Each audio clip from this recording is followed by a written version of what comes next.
¿Quiénes son entonces? Aragón y Acatlán. No, Aragón. Nada más Aragón. Nada más dos.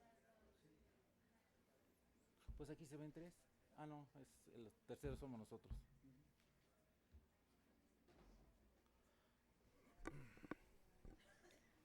¿Ya no hay nadie afuera? Poquitos. Pues no. Pues hay que Iniciamos. decirles que ya empiecen. No, dile Luis. Luis, ¿les dices que ya empezamos? Por favor.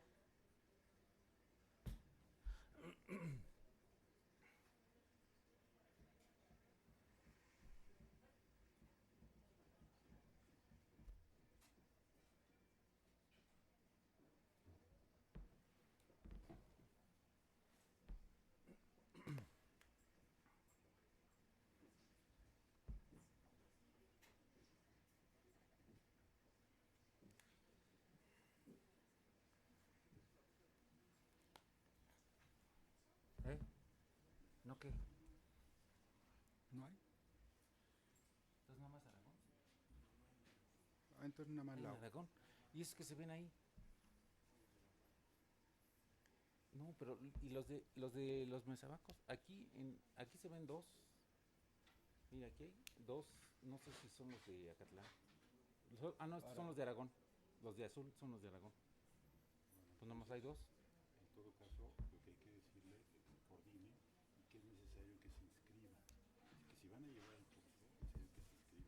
Ah, o sea que no se sabe si están inscritos. No están inscritos. Ah, no están inscritos. O sea, la única chava, la maestra de allá, es la que está inscrita. Ah, Pero que dice que como ha ido desorganización allá, entonces si están ahí en la sede, mira, están ahí. es Mira, necesario que mira, tres. se, Que se escriban. que se inscriban, ¿no? En la página del seminario. Sí.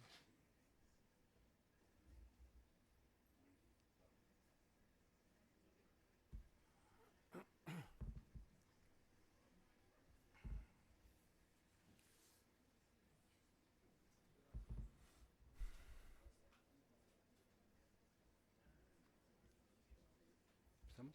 Sí, sí, sí, sí. Hola, buenas tardes. Les damos la bienvenida a la tercera sesión del quinto curso interinstitucional del Seminario de Educación Superior, que en esta ocasión toca el tema de Universidad y Desarrollo Nacional. En las sesiones anteriores pues, nos han dado un gran repaso sobre el inicio del concepto de teoría del desarrollo, y también se ha revisado más que nada todo lo que tiene que ver con la forma como ha ido cambiando la perspectiva dependiendo de grandes líneas de pensamiento, desde las teorías cepalinas, las teorías de la dependencia, hasta visiones más actuales con respecto al desarrollo. Incluso en la sesión anterior pues, nos dieron una muestra, más que nada de que todavía pensamiento como el marxista puede tener actualidad para interpretar los problemas que presenta el desarrollo actualmente.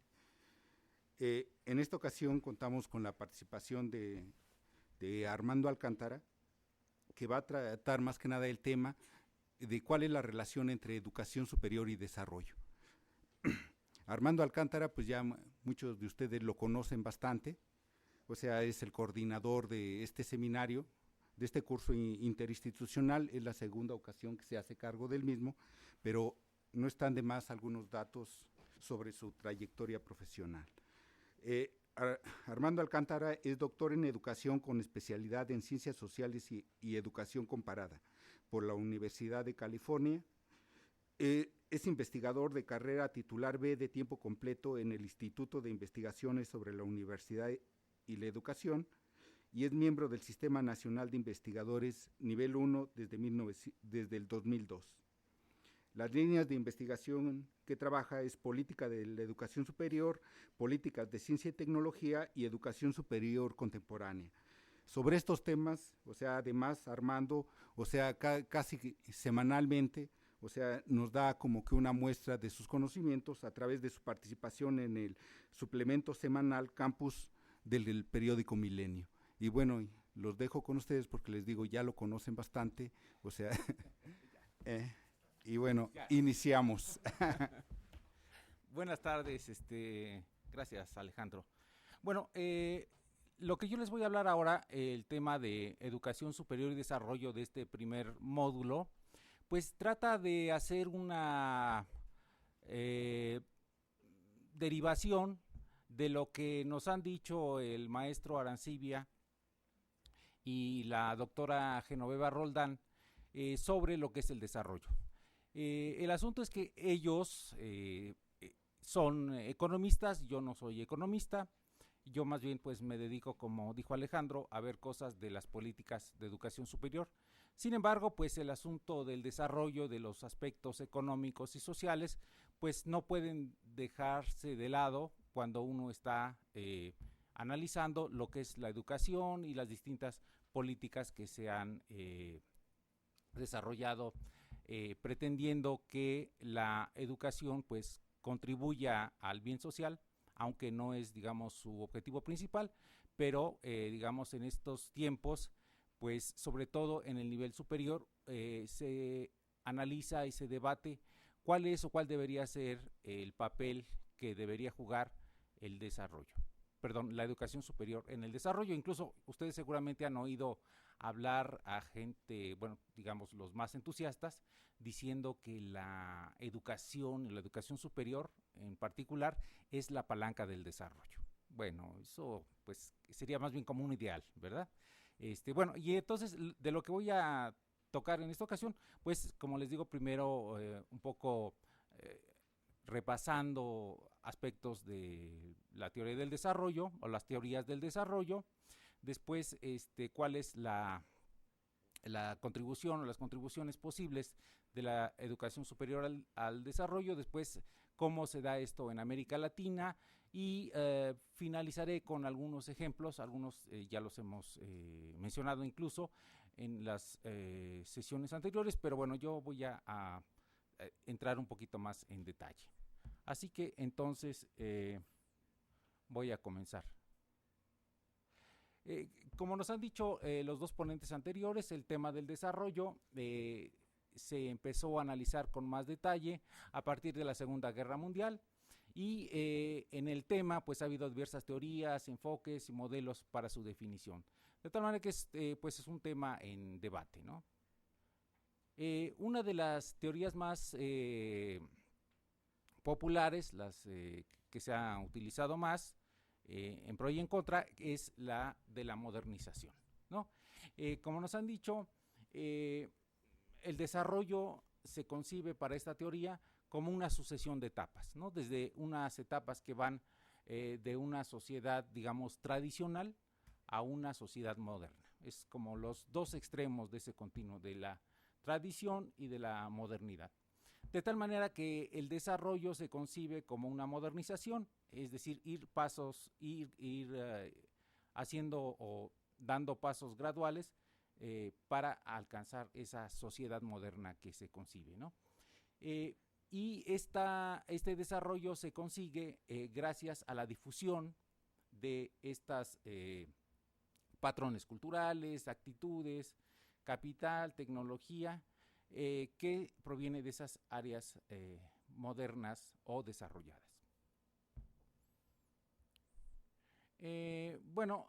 También se identifica el desarrollo con el desarrollo económico, ¿no? Se dice que el desarrollo económico también se le hace sinónimo del crecimiento económico y a su vez se expresa en el crecimiento del Producto Interno Bruto per cápita, ¿no? Muchas veces se hace solamente una división, ¿verdad? ¿Cuál es el Producto Interno Bruto? O sea, el total de los bienes y servicios producidos durante un año entre el número de habitantes y ya, así con eso se saca el PIB per cápita. Después, otro postulado es que también lo que va de una sociedad tradicional a una moderna es partir de una economía de subsistencia para llegar a una economía dinámica, capitalista, capaz de promover un crecimiento autosostenido. También entonces se dice que el subdesarrollo se considera como un problema de atraso relativo. y que hay que vencer, romper círculos viciosos dentro de las sociedades, que son los que la mantienen en una situación de estancamiento permanente. Y en este sentido, el Estado, claro, con sus, digamos, autores que le dan más o menos protagonismo al Estado, pero desempeña un papel importante junto con la planificación y como un elemento esencial de la política del desarrollo. Es decir, se plantea que el Estado es el que guía o el que coordina o el que se encarga de vigilar que las políticas económicas, sociales, se lleven a cabo de manera correcta y entonces el Estado es ese, ¿no? Lo vemos ahora incluso al Estado, digamos, ahora en nuestro sistema neoliberal y en las crisis que padece el mundo, en la actual más específicamente, como el Estado incluso está actuando como una especie de bombero, ¿no? Es decir, es el que hace todas las acciones o las acciones más importantes para que las crisis se resuelvan o cuando menos no acaben con un sistema económico, ¿no? Otro postulado de esta teoría de la modernización es la introducción del capital y tecnología como indispensables para el crecimiento y el desarrollo. Y es aquí, en este punto, donde, digamos, la educación superior juega un papel muy relevante, ¿no? Es decir, la educación superior, las universidades, pues generan conocimiento, ese conocimiento se puede transformar en tecnología y eso puede tener aplicaciones económicas y eso puede ayudar a que el desarrollo se lleve a cabo de una mejor manera. Claro, siempre y cuando lo vamos a ver, digamos, esté en asociación con el capital. Bueno, una de las teorías de la modernización más conocidas o una de las versiones es una que también ya nos mencionaron nuestros colegas, los dos colegas que me antecedieron, de Walter Rostow. Esta es una teoría que a mí incluso me parece como si fuera un cohete. Un cohete porque tiene como diversas etapas, ¿no? Ya ven ustedes como cuando despega es una etapa, luego ya un poco más arriba y así, ¿no? Entonces, con esa analogía, y claro, además en la época en que él la postuló, en los 60, acuérdense, fue el asunto del Sputnik, digo no porque lo hayan vivido, pero porque lo hayan leído, ¿no? Por supuesto.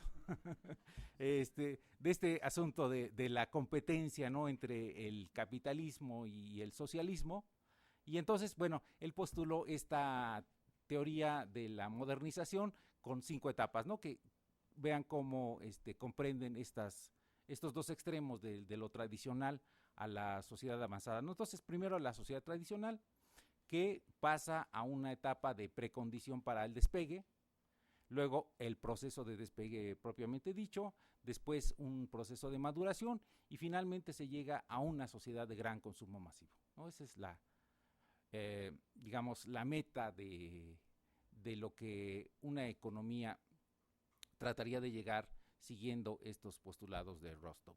Obviamente no entramos en detalle, ¿verdad? Solamente lo mencionamos. Luego las críticas a la teoría de la modernización, ¿no? Por supuesto, pues tiene sus críticos que se dan cuenta de varias fallas que tiene la teoría, ¿no? Entre ellas, pues, la linealidad y la excesiva simplicidad de los modelos, bueno, incluso de Rostow es un ejemplo. Luego, su tipología, esto de lo moderno y lo tradicional, de cómo es que nada más cambiando las tradiciones ya se va a llegar a eso. También un aspecto importante es el etnocentrismo. Es decir, es una teoría que, digamos, surge en el capitalismo occidental, podemos decir anglosajón, ¿no? Y entonces de ahí su etnocentrismo, porque, bueno, pues como que se supone que esta sociedad capitalista anglosajona es el modelo a emular por todas las economías mundiales, ¿no? Y bueno, otra crítica es que sus pobres resultados ¿verdad? Los pobres resultados que ha tenido en el mejoramiento de la vida de la población en los países en los que se ha aplicado esta teoría. Luego, podemos decir una teoría que contraviene o que contrapone es la teoría de la dependencia, ¿no? De hecho, una de las lecturas de la primera sesión, la de Teotonio dos Santos, como nos han dicho el maestro Arancibia y la doctora Roldán, pues es escrita por uno de los representantes, si no es que el representante más destacado de la teoría de la dependencia, Teotonio dos Santos, ¿verdad? Que pues explica ahí cuál es el origen de la teoría, ¿no? Aquí solamente pues presento algunos de los puntos más relevantes, pero en esa lectura ustedes pueden ver los detalles y además es como dice Alejandro, es como la puesta al día de la posición de Teotonio dos Santos, ¿no? Entonces, en general, la teoría de la dependencia es una respuesta al fracaso teórico y empírico de la teoría de la modernización, ¿no? Y trata de explicar, de analizar de una manera crítica cuáles son las dificultades que han encontrado algunos países, sobre todo de América Latina, porque, digamos, lo que él hace es tomar como estudio de caso América Latina. Entonces, ¿cuáles son esas dificultades que han tenido los países latinoamericanos para ese despegue y el desarrollo económico, ¿no? La propuesta dependentista pues tiene una fuerte base en el marxismo-leninismo, en el imperialismo. Acuérdense aquella obra de Lenin, el imperialismo, última fase del capitalismo, o no, algo así. Fase superior, ¿verdad? No la última.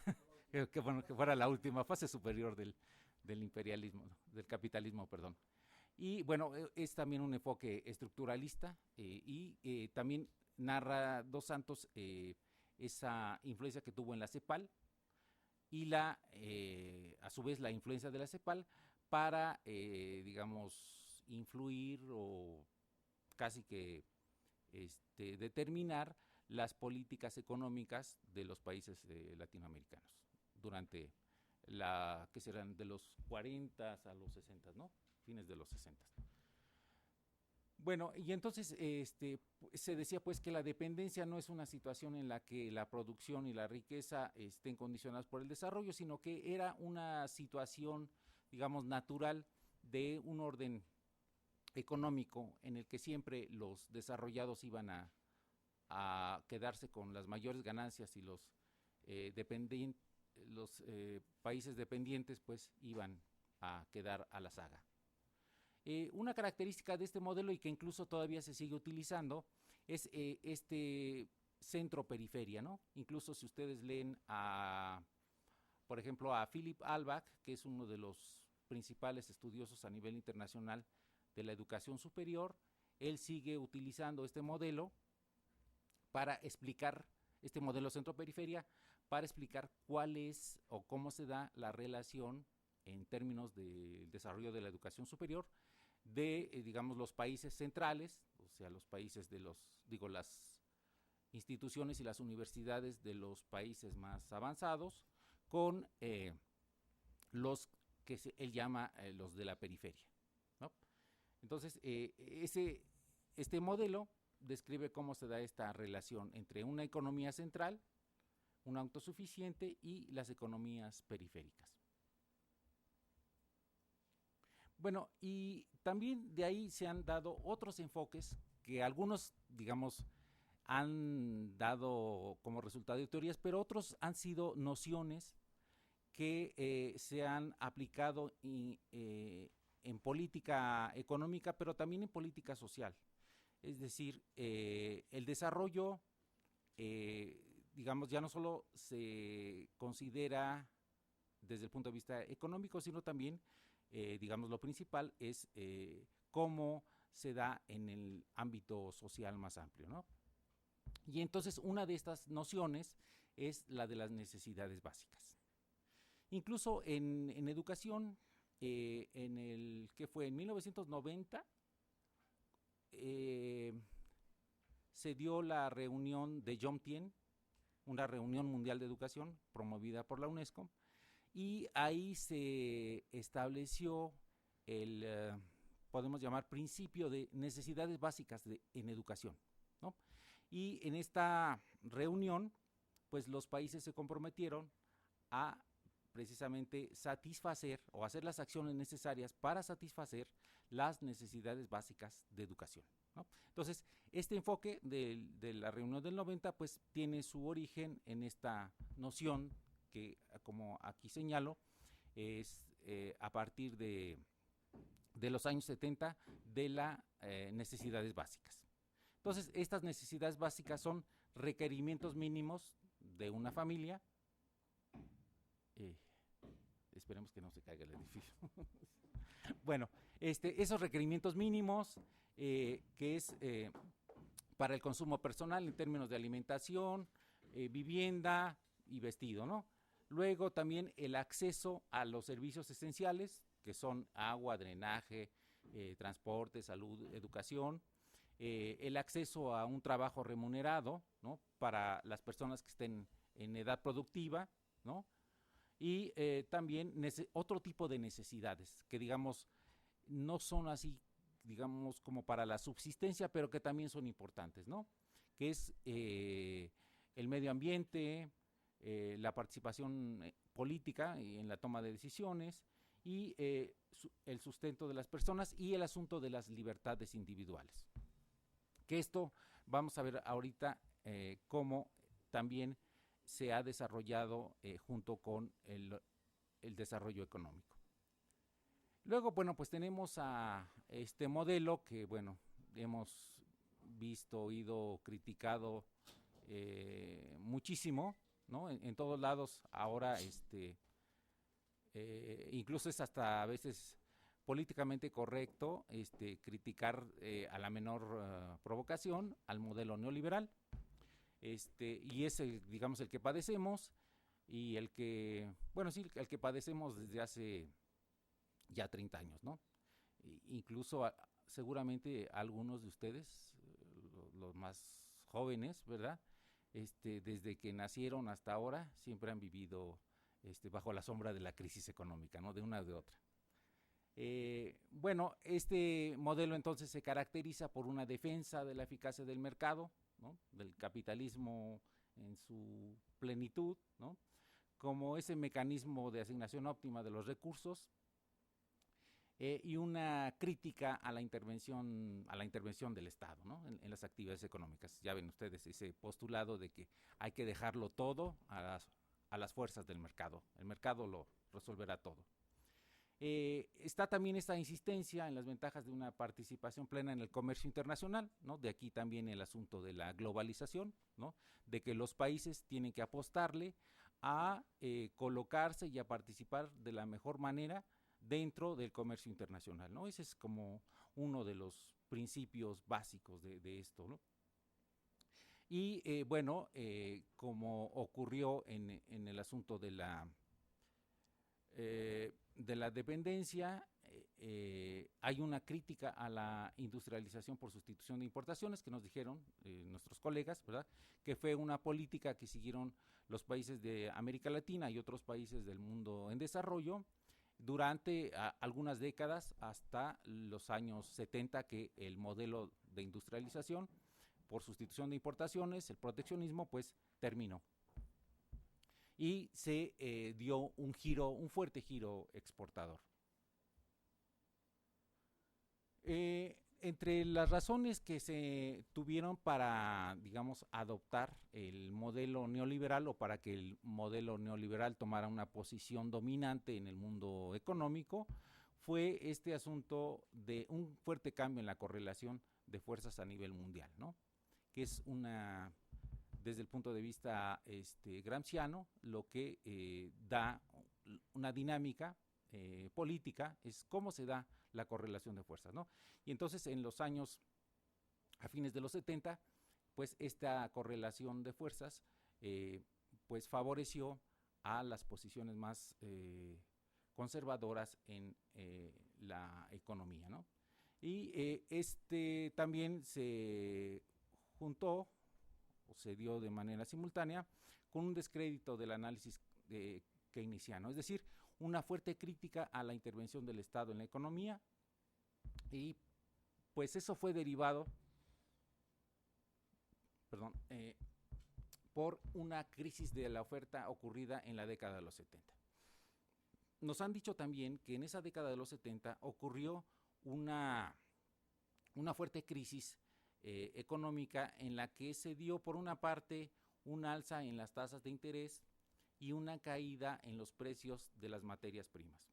También en esa época es cuando hubo una crisis del petróleo, ¿no? La Organización de Países Exportadores de Petróleo, pues vio mermados sus ingresos de manera drástica por una caída en los precios del petróleo, y eso generó crisis de deuda, en fin, una de las crisis más fuertes de los últimos 40 años, ¿no? Y otro elemento fue que en países importantes del mundo capitalista, como son la Gran Bretaña, Estados Unidos y Alemania, llegaron al poder los conservadores, ¿no? En Gran Bretaña, Margaret Thatcher; en Estados Unidos, Ronald Reagan; y en Alemania, Helmut Kohl. Y esto pues influyó también a reforzar las políticas del Fondo Monetario Internacional y del Banco Mundial. Y como mencioné también, esta crisis de la deuda externa en varios países del tercer mundo. En el caso de México, por ejemplo, en 1982, cuando el presidente Miguel de la Madrid llegó al poder, la primera gran crisis que enfrentó fue una crisis de la deuda. Es decir, de la Madrid comunicó a valga la redundancia, a la comunidad económica internacional, que México no podría pagar la deuda externa, a menos que la propia comunidad financiera internacional le hiciera un préstamo, pues no me acuerdo bien, pero algo así como unos 20,000 millones de dólares, para poder pagar no la deuda, sino el servicio de la deuda, es decir, los intereses y todo ese tipo de cosas, ¿no? Entonces, la comunidad financiera internacional, dígase o léase el FMI y el Banco Mundial, le dijeron que sí le prestaban, pero con la condición de que firmara la famosa carta de intención, ¿no? O sea, una carta donde el gobierno mexicano se comprometía a realizar una serie de pasos, de una serie de políticas, que después veremos más adelante cuáles fueron. Y entonces con eso pues se hizo una reestructuración de la política económica, y llegó el crédito, y bueno, pues se siguió pagando la deuda. O sea, no se declaró México en lo que se llama por default, ¿no? Sino que bueno, se pagó. Más o menos son estas digamos, las medidas de política económica que se comprometió a llevar a cabo el gobierno mexicano en lo que se llama el Consenso de Washington. Es decir, la serie de principios que regían la economía en esta tendencia neoliberal, ¿no? Entonces, esos requisitos son esos: disciplina presupuestaria, reorientación del gasto público, ¿no? Una reforma fiscal encaminada a ampliar la base tributaria, una liberalización financiera, sobre todo las tasas de interés, bajarlas, ¿no? Hacer la apertura comercial. En esa época, bueno, un poco más adelante fue que se concretó más todavía la apertura comercial, se firmaron tratados, los famosos tratados de libre comercio con Estados Unidos y con otros países, ¿no? Esta liberalización de la inversión extranjera, es decir, no gravarla y promover que llegara la inversión extranjera. Una privatización de las empresas públicas, a las que se acusó de ineficientes, de ser una carga muy pesada para el Estado, y que había que privatizarlas, ¿no? Acuérdense aquello que pasó durante el régimen de Salinas, cuando se vendieron muchas de esas empresas públicas, ¿no? Este asunto de la desregulación, es decir, la eliminación de las barreras arancelarias a la entrada y salida de mercancías y pues garantizar los derechos de propiedad. Casi le faltó una para que fuera un decálogo, ¿no? Son 9. A lo mejor me faltó una, pero está muy cercano a lo que sería un decálogo. Bueno, y obviamente que el modelo neoliberal, y sobre todo en estas últimas épocas en las que estamos nosotros viviendo, pues ha tenido críticas cada vez más fuertes y cada vez más fundamentadas, ¿no? En lo que ahora se conoce como el post-consenso de Washington, ¿no? Y que trata de o postula una nueva recomposición del papel del Estado, ¿no? Y la aplicación de reformas centradas en aspectos sociales, ¿no? Y en la recuperación de las acciones públicas como un factor de desarrollo. Incluso ya pues se habla de nuevos modelos de desarrollo y nuevos modelos de políticas económicas. Otro elemento y otro aspecto importante en el desarrollo social en los últimos años es el desarrollo sustentable. Es decir, aquel que es, digamos, amigable o que una de las cosas que tiene que hacer es la preservación del medio ambiente, ¿no? Además de las necesidades básicas que dijimos antes, ¿no? Las de alimentación, empleo, energía, agua y salud, es esta atención a los aspectos que tienen que ver con el medio ambiente, ¿no? La conservación, restauración y aprovechamiento óptimo de los recursos naturales, ¿no? Entonces, esto también implica una mayor participación de la gente en, digamos, en la toma de decisiones. Entonces, esa es una aproximación al desarrollo que ha sido retomada incluso por los organismos internacionales, ¿no?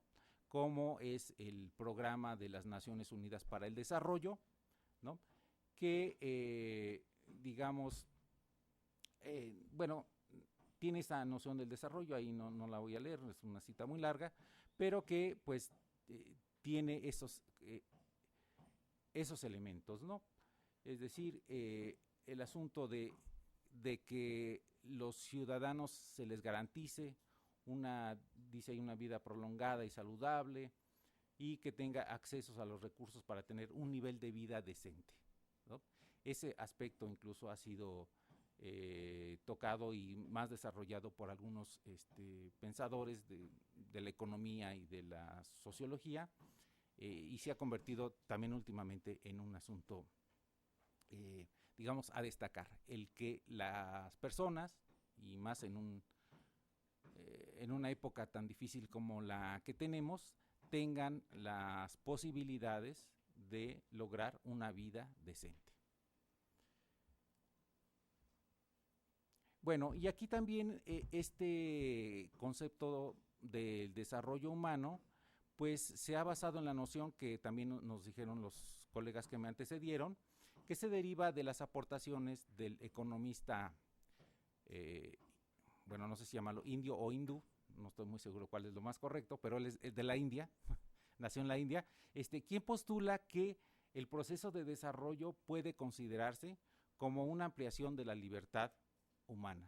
Es decir, él considera al desarrollo como una expresión de la libertad de las personas, ¿no? Y entonces dice que las libertades también son un objetivo primario del desarrollo y su principal medio, ¿no? Esta cita lo señala de una manera muy clara, ¿no? Lo que dice: lo que una persona está en capacidad real de alcanzar está influenciada por las oportunidades económicas, libertades políticas, instituciones sociales y las condiciones que le permitan una buena salud, educación básica y el coraje y la germinación de iniciativas, ¿no? Entonces, ahí ven ustedes cómo no es nada más la satisfacción de las necesidades básicas, sino también la posibilidad de elegir, de participar. Esto que la libertad le permite expresar y desarrollar todas sus capacidades, ¿no? Incluso aquí él tiene un concepto que es también muy importante, que no lo voy a explicar ahora porque pues no es el punto, ¿verdad? Que es el de las capabilidades, es decir, no capacidades, sino capabilidades, que es ir más allá de la mera posibilidad de hacer algo, sino que ahí es donde se mezcla tanto el asunto cognitivo, psicológico, como lo participativo de la vida social. Bueno, entonces esta ampliación, que es una ampliación de las libertades, ¿verdad?, permite por sí misma, pues, estimular la productividad de las personas, elevar el crecimiento económico, acrecentar las prioridades de desarrollo y contribuir al control del cambio demográfico, ¿no? Es decir, imagínense toda esta posición y este postulado de lo que es el desarrollo humano en países, sobre todo en los países en desarrollo. Piensen ustedes en los países como la India, como Bangladesh, como las zonas rurales de América Latina y de Asia, de África, por supuesto, en donde esta noción del desarrollo como libertad, pues adquiere una visión más, podríamos llamarla más holística, más completa, ¿no? Entonces esto también afecta, pues, el ámbito de las libertades humanas, el bienestar social y la calidad de vida, ¿no? Dice, pues, en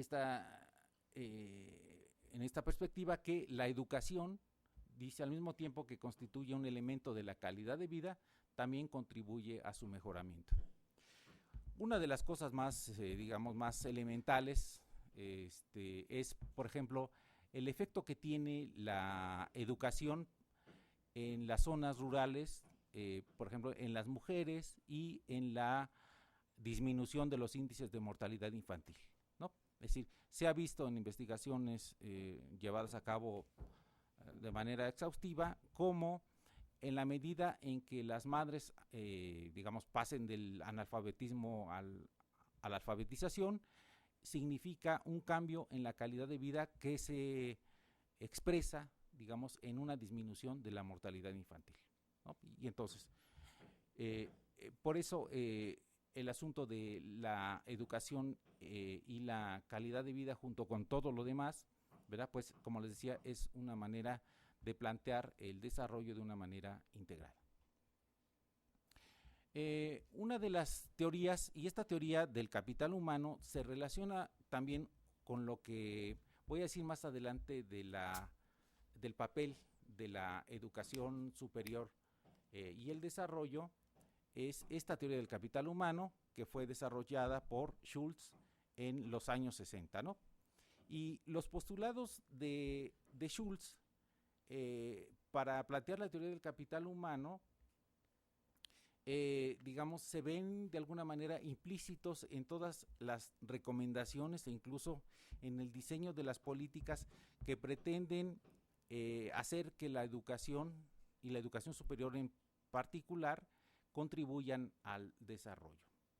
Esta cita de Schultz, digamos, sintetiza esto que estoy diciendo, ¿no?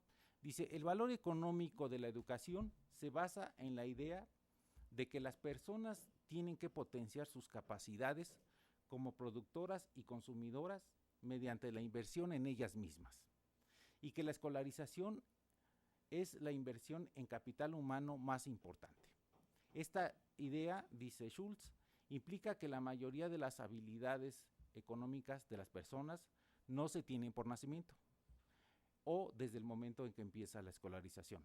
Estas destrezas, dice, son fundamentales y son de tal magnitud que pueden cambiar radicalmente el volumen de ahorro y de la formación de capital.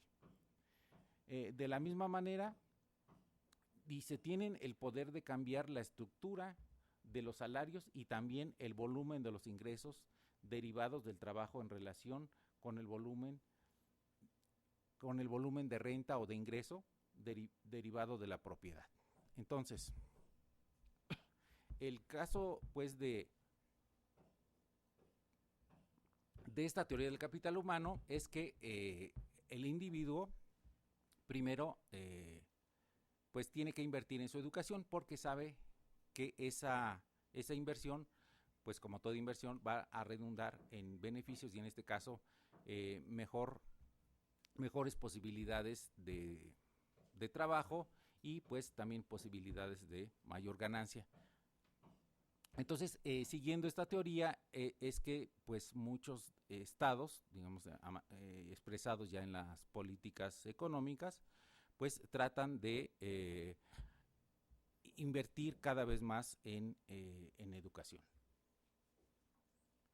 Bueno, sin embargo, a pesar de que esto pudiera quedar claro de que, bueno, sí, siempre o casi siempre la inversión en educación redunda en un beneficio individual o social, no siempre es así tan claro, porque puede ser que, por ejemplo, no solo en los individuos, ¿no? Puede ser que esta mayor educación sí redunde en un mejor empleo, pero no siempre, ¿no? Nosotros estamos viendo cómo hay individuos, digamos, sobrecalificados o sobreeducados, ¿verdad? Que no siempre obtienen el pago que, digamos, sería equivalente a todo lo que han invertido en su educación. Incluso también a veces hasta en los países, ¿no? No siempre los países con mayor nivel educativo alcanzan altos niveles de desarrollo económico, ¿no? Por lo general sí, pero no siempre, ¿no? Tenemos el caso, ahorita lo vamos a ver, de países como Cuba, ¿verdad? Donde sí tienen un alto nivel de educación, de bienestar, pero que sus niveles de desarrollo no son los más altos. En algunos casos sí, como Corea y Singapur, ¿verdad?, que han hecho fuertes inversiones en educación superior, y se han convertido en potencias económicas, en potencias tecnológicas. Bueno, y ya vamos entrando entonces a la parte de la importancia de la educación superior para el desarrollo social. Y bueno, primero, la situación es que los países llamados en desarrollo, a los cuales pertenece México, pues tienen más o constituyen más del 80% de la población mundial, y sin embargo el número de estudiantes en alguna institución de educación superior es solo la mitad del total en el mundo, ¿no? Y una proporción menor también todavía recibe una educación superior de alto nivel o de alta calidad. Y entonces ahora se dice que los países que no tengan un buen sistema de educación superior, pues pueden correr el riesgo de quedar excluidos o marginados de el progreso social y político de su población. Esto, por ejemplo, es un principio, es una, ¿cómo podemos decir? Es una idea fuerza, que pues comenzó a principios de este milenio, cuando por iniciativa del Banco Mundial y de la UNESCO se encargó a un grupo de especialistas de realizar un documento que llamaron La educación superior en los países en desarrollo, los peligros y las promesas, que fue editado en el año 2000, en el cual ellos postulaban la importancia de invertir, de que los gobiernos invirtieran en educación superior, porque esto iba a dar un beneficio en el desarrollo, pues en el desarrollo económico y social de los países. Y esto se contrapuso a otro planteamiento del Banco Mundial que se había dado a mediados de los años 90, en el que señalaban y recomendaban a los países, sobre todo a los países en desarrollo, que son, digamos, los que son el objetivo de las políticas del Banco Mundial, que invirtieran más en educación básica. Se decía en los años, les digo, a mediados de los años 90, que era más beneficioso para la mayor parte de la población que los gobiernos invirtieran en educación básica, porque se decía que, tenía beneficios inmediatos y que en la mayoría de los países en desarrollo, solamente una parte muy pequeña de la población y de la clase media, fundamentalmente, eran los que tenían la oportunidad y se beneficiaban de asistir a alguna institución de educación superior. Entonces les decían, pues mejor inviertan en educación básica. Sin embargo, les digo, en el 2000, este grupo de especialistas en educación superior, pues postuló que en una época de creciente globalización, de competencia, la educación superior resultaba crucial para poder desarrollar la ciencia, la tecnología, la innovación y también pues que la sociedad en general se beneficiara de este mayor conocimiento, de este mayor desarrollo que podía ofrecer o al que podía contribuir la educación superior. Y entonces ya recomendaban pues que los países aumentaran sus inversiones en la educación superior. Y entonces pues decían pues que estos eran las contribuciones o los beneficios de la educación superior al desarrollo: crecimiento económico, la formación de líderes en la política, la economía y las diversas esferas sociales, que había también este aumento de las oportunidades de elección de las personas, que se promovía la movilidad social y que aquellas personas que tuvieran talento pudieran desarrollarlo al máximo y que sacaran provecho de él, ¿no? Que también en esto que les decía yo del asunto del desarrollo científico y tecnológico, que la educación superior contribuía a ese desarrollo mediante los conocimientos especializados, los científicos, los ingenieros, el mundo de la cultura, etcétera, ¿no?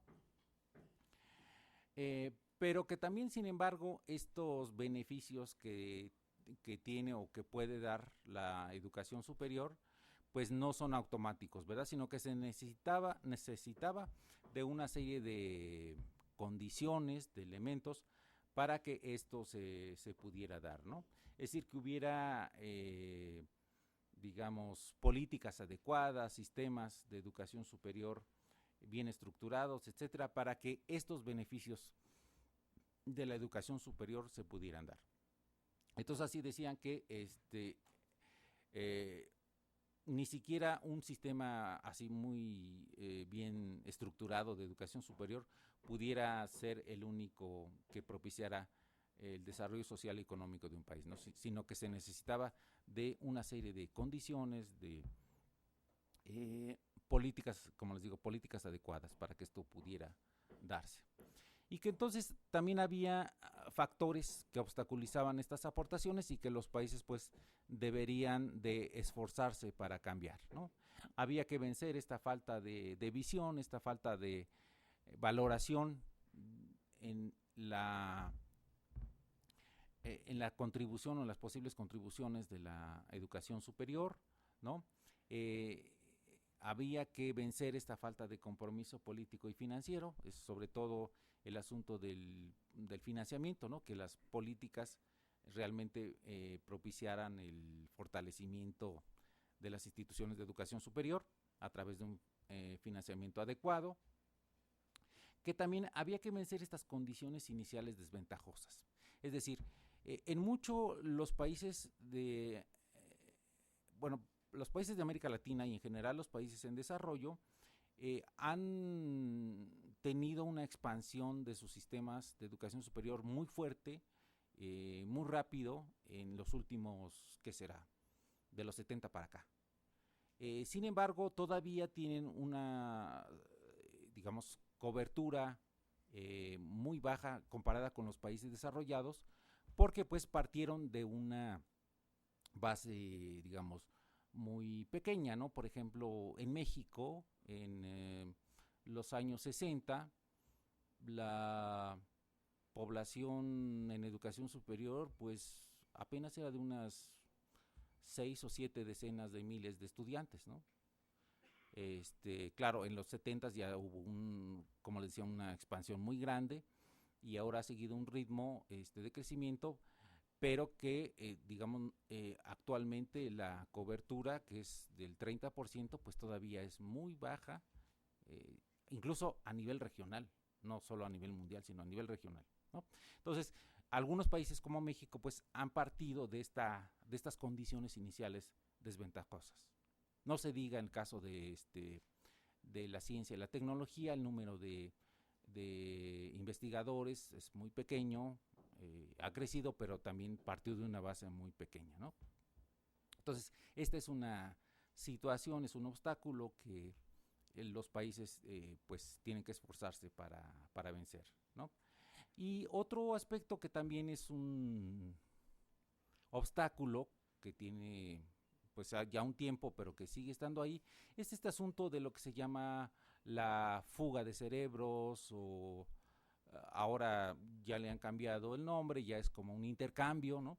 Pero de todas maneras, bueno, intercambio porque sigue habiendo contacto de los que salen, ¿no? Y hay de ida y vuelta. Entonces, este asunto de la fuga de cerebros, en donde todavía los mejores alumnos y los académicos, profesores, investigadores, se ven atraídos por los países más ricos y las universidades de mayor prestigio, y en algunos de ellos se compite por los graduados con un alto nivel académico. Por ejemplo, hay una iniciativa en la Unión Europea donde señalan que en los próximos 20 o 30 años Europa, o esa parte de Europa, se va a convertir, o se pretende convertir, en el área más dinámica y competitiva de la economía mundial, y que para eso se necesita un alto desarrollo científico y tecnológico, y que, bueno, se trata de que se facilite la participación de los jóvenes más talentosos y, bueno, pues de los científicos más prestigiados, ¿no? Y obviamente para eso tienen muchos recursos económicos que ofrecer. Bueno, y algunas soluciones generales que han planteado para superar estos obstáculos, ¿no? Mejorar la infraestructura educacional. Claro, eso siempre se mejora con financiamiento, ¿no? También que se creen y se desarrollen nuevos currícula, nuevos programas novedosos, flexibles, que se trate de retener, contratar y motivar a los académicos más distinguidos, ¿no? Que se aumenten las posibilidades de acceso a la población en desventaja social, o sea, los grupos vulnerables, que se les apoye, ¿no?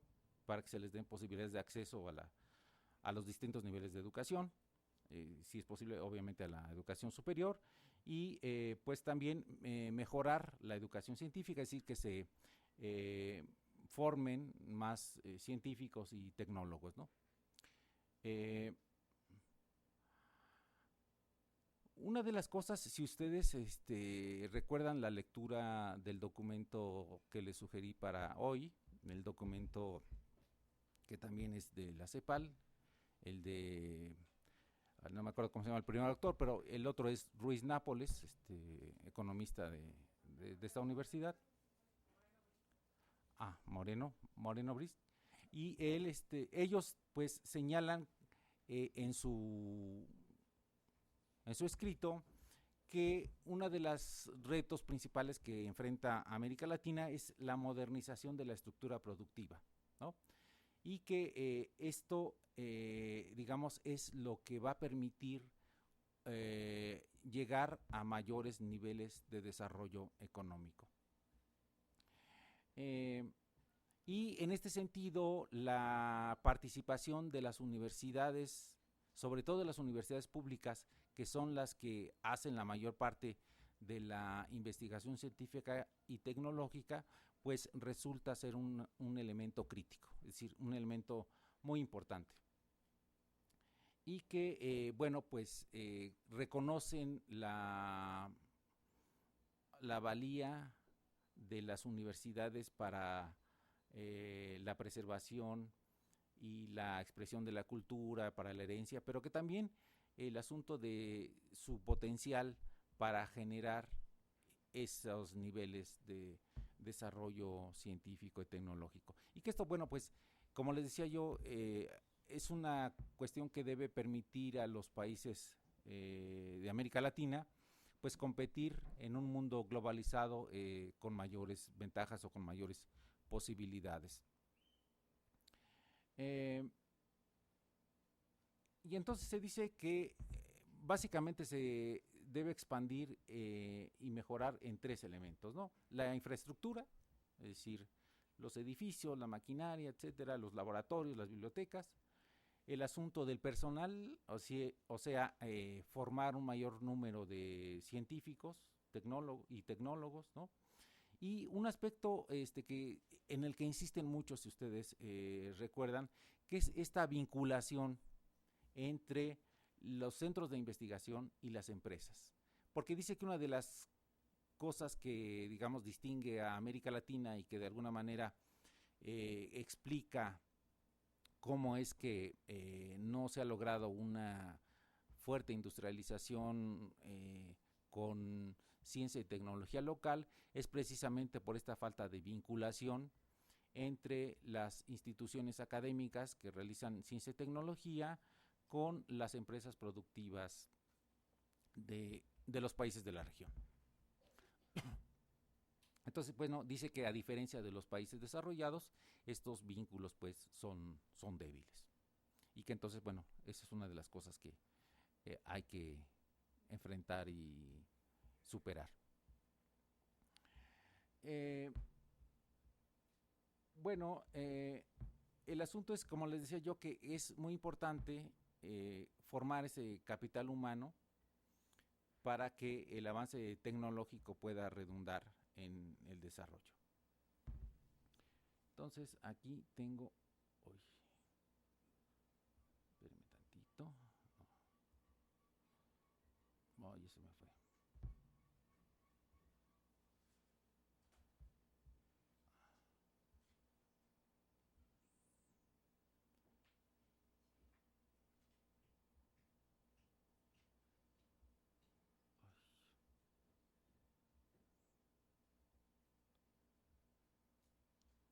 Bueno, ahorita les quiero mostrar un cuadro donde, digamos, es un esquema donde pues se señala cómo es el proceso de investigación, desde la investigación hasta los descubrimientos, ¿no? Es decir, en este primero, aquí, ¿verdad? Hay, digamos, la cosa básica de el gasto y el financiamiento de la investigación.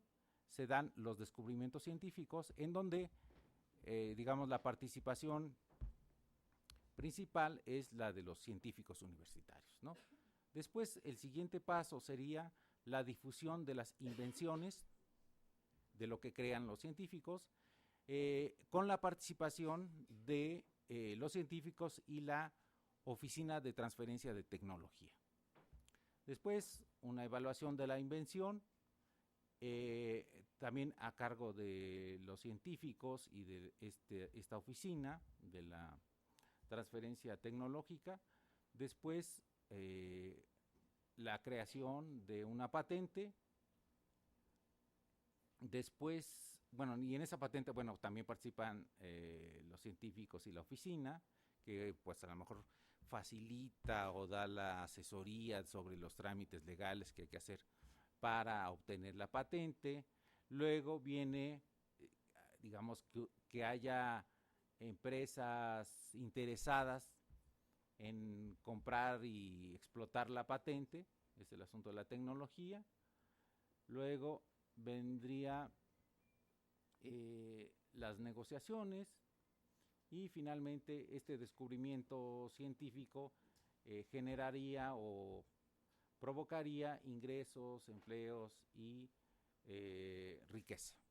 Digamos, es algo muy lineal y es algo muy, podemos llamar, ideal, ¿verdad?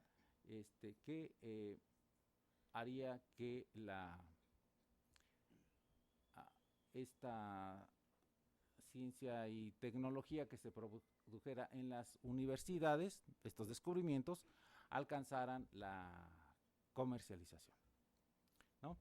Entonces, pues en este esquema, uno de los elementos principales es esta oficina de transferencia de tecnología o su equivalente.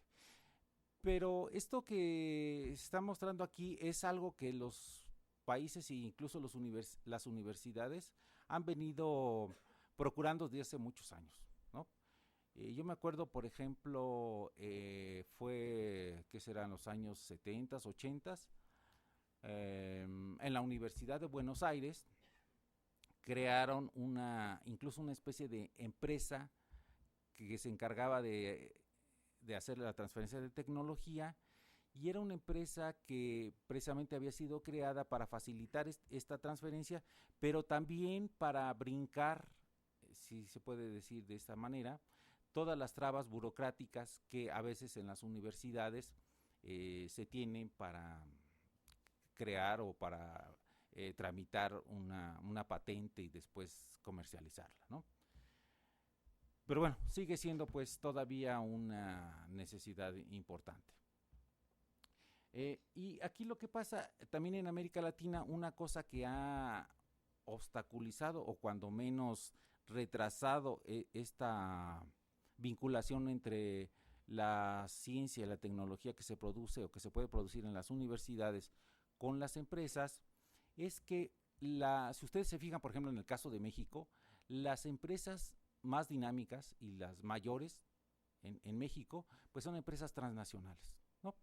Y entonces estas empresas transnacionales pues ya tienen su tecnología en sus países de origen y pues realmente no les interesa mucho invertir o comprar los productos que les pudieran llegar a vender las universidades locales, ¿no? Entonces también ha sido un obstáculo, incluso a pesar del programa que estableció hace algunos años el CONACYT, ¿no? Donde con ciertos recursos financieros se trataba de hacer o de propiciar esta vinculación entre las empresas y las universidades o los centros de investigación. Acuérdense que hace algunos años incluso hicieron una evaluación de ese programa y resultó que habían sido beneficiadas las grandes empresas transnacionales, paradójicamente, ¿no? La General Motors y las otras automotrices, que bueno, sigue siendo pues todavía algo deseable o alcanzar.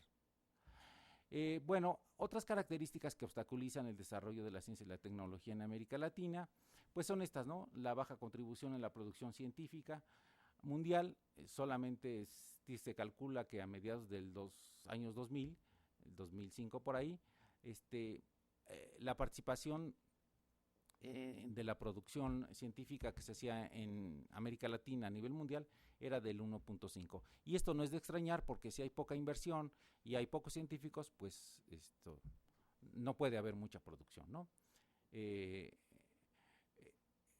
El número de científicos y tecnólogos en América Latina es muy bajo, ¿no? Desde los 85,000 que hay en Brasil hasta los 645 que hay en Ecuador, ¿no? Son extremos. Los bajos montos de inversión, ¿verdad? Nos decían aquí los colegas Arancibia y Roldán que México no ha pasado del 0.5% del Producto Interno Bruto de inversión en ciencia y tecnología, mientras que en los países desarrollados es arriba del 2.5% de su PIB, ¿no?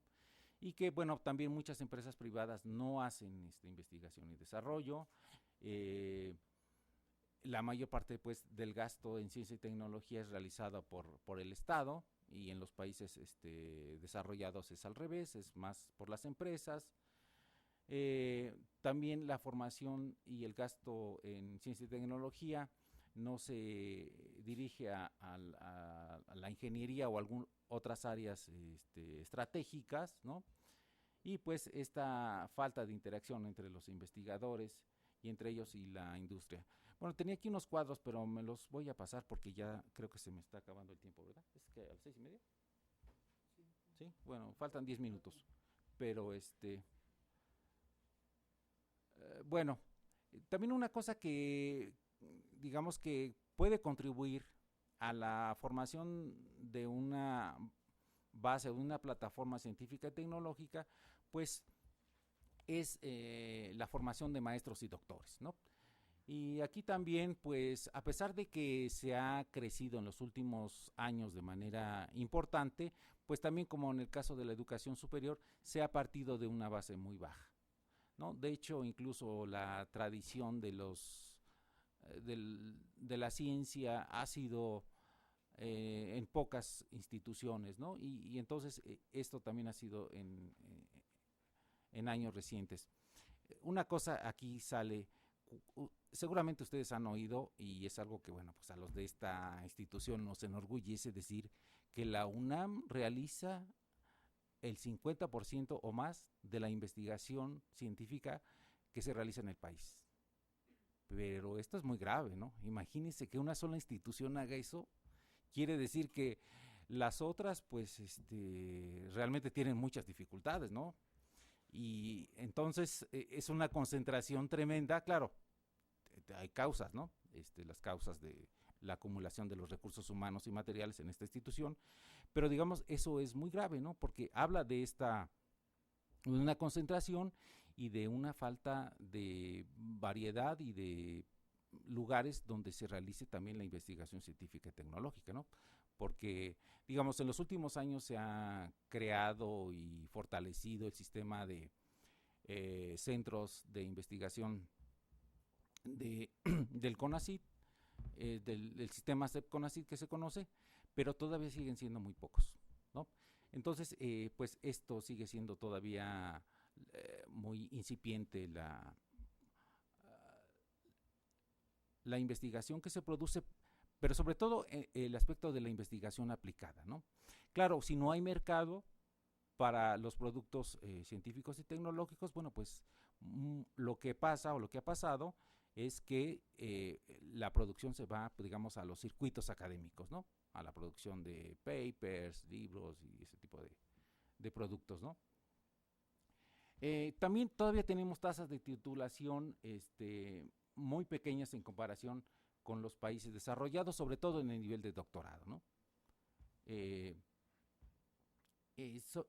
en este caso, una de las características del posgrado en México es que ha crecido mucho, pero sobre todo en el nivel de maestría, y pocos en doctorado, y pocos en doctorados del área científica y de ingeniería. Entonces, las universidades latinoamericanas pues enfrentan un doble reto, ¿no? Por un lado, ser más competitivas a nivel internacional, pero también, por otro lado, pues no olvidar, digamos, el aspecto nacional, porque ha ocurrido que en algunas áreas científicas de alta investigación, muchos de los temas que se trabajan son los temas que marca la comunidad internacional. Es lo que se llama el mainstream, ¿no? O sea, la ciencia de corriente principal, donde hay determinados problemas, determinadas líneas de investigación que hay que seguir, y bueno, pues les digo, si a veces no hay demanda interna, pues se tiene que satisfacer esa demanda externa y bueno, pues tratar de participar en esos circuitos internacionales de generación de conocimiento científico y tecnológico. Bueno, y también de otra manera, el gasto en educación superior sigue siendo todavía bajo en comparación con lo que se gasta en los otros niveles y también a nivel internacional, ¿no? Entonces aquí hay una comparación, si ustedes quieren, extrema entre México, que gasta el 1.8% del PIB, con Estados Unidos, que gasta el 3%, ¿no? Bueno, ya habíamos dicho que los vínculos son muy débiles entre las universidades y la industria, que debe de haber estímulos para fortalecer ese vínculo, que debe haber una estrategia de largo plazo, ¿no? Porque aquí lo que se ha visto es que hay países en los cuales algunos de estos, se ha logrado hacer esta combinación, esta sincronía, podemos decir, entre las políticas estatales, lo que hacen las universidades y lo que, digamos, demandan las industrias privadas, ¿no? Y entonces, así hay casos muy exitosos, como el caso de Corea del Sur. Yo publiqué ¿hace cuánto? Híjole, hace como 4 años, un articulito en el campus Milenio, que lo titulé ¿Por qué Corea sí y México no?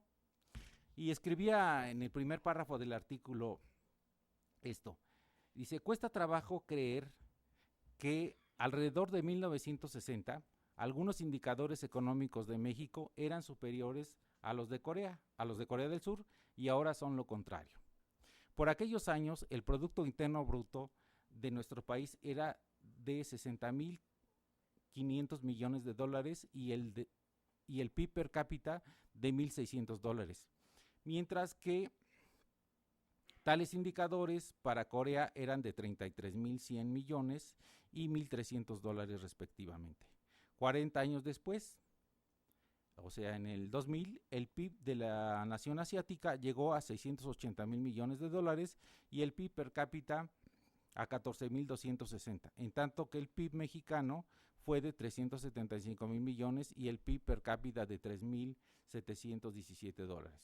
Entonces, más aún, la producción de petróleo por parte de México ha sido muy superior a la de Corea, y entonces me preguntaba por qué Corea es hoy uno de los países más desarrollados en educación e industria y México sigue con graves insuficiencias en dichos rubros.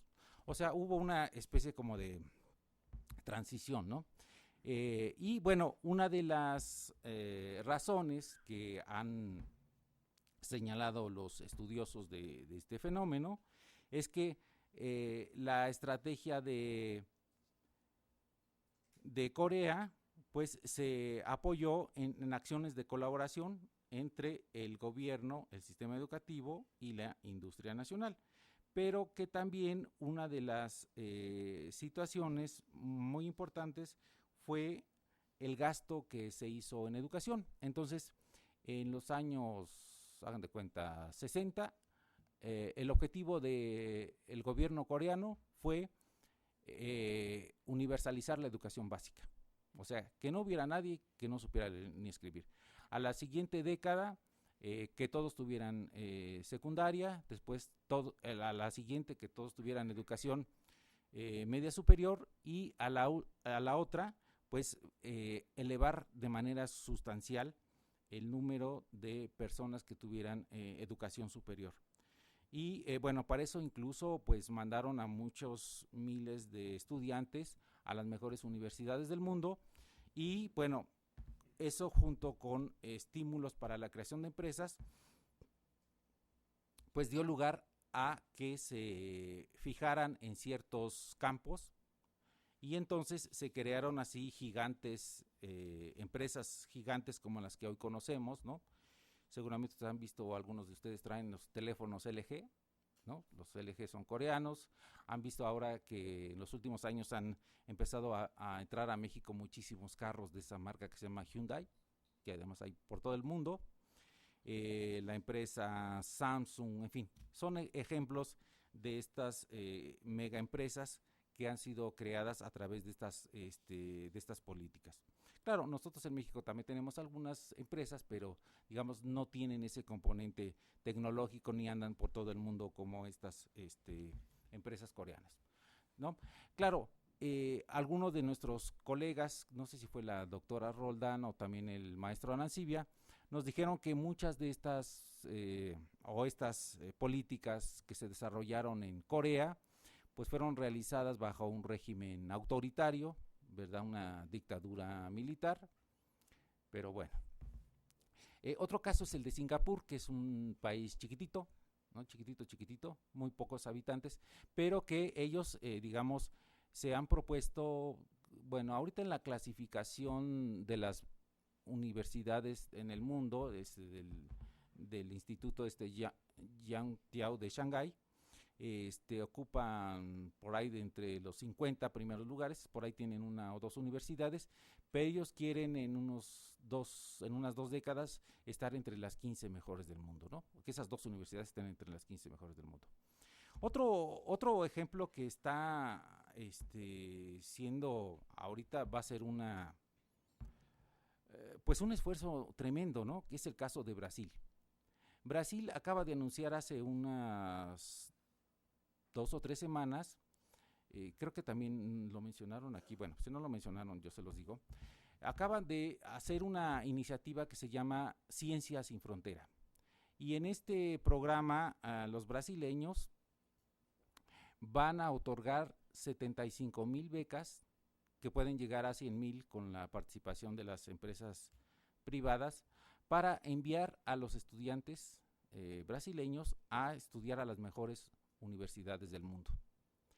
Entonces, bueno, esto implica un gasto de varios billones de dólares, ¿no? Y esto lo van a hacer a 4 años y que entonces esperan que estos estudiantes cuando regresen pues puedan participar ya sea en empresas de ciencia y tecnología o en universidades para que esto pues se traduzca en un fuerte desarrollo económico o un fuerte desarrollo de la economía brasileña para que la coloque todavía más en los primeros lugares del mundo. Lo que es interesante ver en este caso de Brasil es ver cuáles son las áreas en las que ellos están otorgando las becas, ¿no? Estas áreas son ingenierías y las demás áreas tecnológicas, ciencias exactas y de la tierra, biología, ciencias biomédicas y de la salud, computación y tecnologías de la información, tecnología aeroespacial, farmacología, producción agrícola sustentable, petróleo, gas y carbón mineral, energías renovables, biotecnología, nanotecnología y nanotecnología y nuevos materiales, tecnologías de prevención y mitigación de desastres naturales, biodiversidad y bioprospección, ciencias del mar, industria de la cría de animales, nuevas tecnologías de ingeniería de la construcción y formación de tecnólogos. Si ven, aquí no hay de ciencias sociales ni de humanidades, ¿verdad? Todo está centrado en estas disciplinas de la ingeniería y de las ciencias exactas y naturales. Entonces, aquí lo que hay que ver es, digamos, en Brasil y en los otros casos, es si estas inversiones que están haciendo los países, pues como en el caso de Corea y de Singapur, van realmente a redundar en la economía, en el desarrollo económico, ¿no? El caso de México es interesante y creo que la presentación que va a hacer Imanol cuando le toque más adelante en el módulo respectivo, él va a hablar un poco de la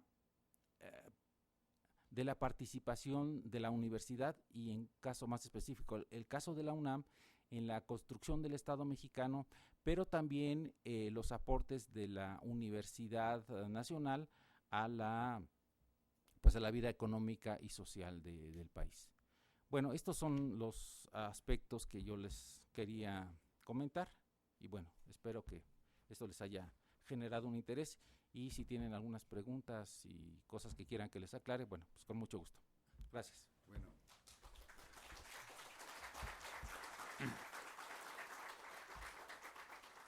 Bueno, pues le damos las gracias a Armando, o sea que junto con las presentaciones de las sesiones anteriores, o sea, principalmente creo que cubre en un objetivo que tenía el seminario, que era más que nada poner las bases de la discusión sobre una serie de problemas que presenta la relación entre educación superior y desarrollo, y en términos generales entre educación superior y desarrollo.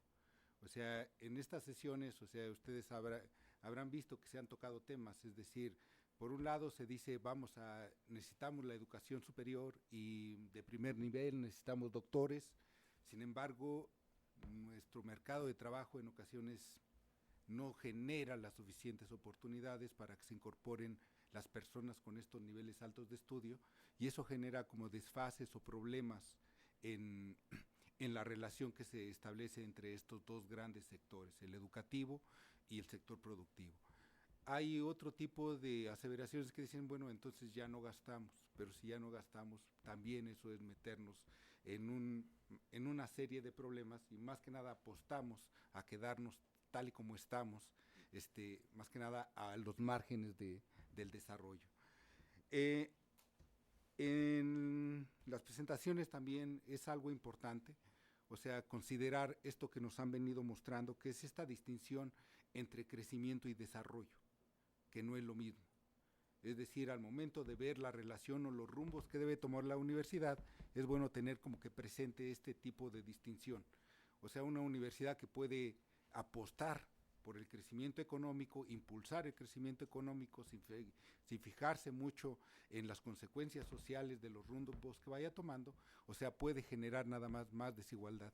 En ese sentido, o sea, es importante tener como que presente esta distinción, y más que nada que este concepto de desarrollo en ocasiones lleva consigo también un gran componente social.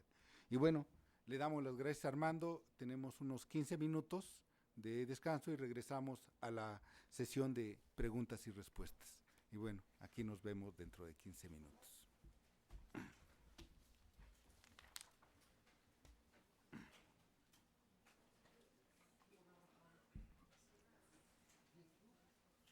Bueno, ¿qué te pareció?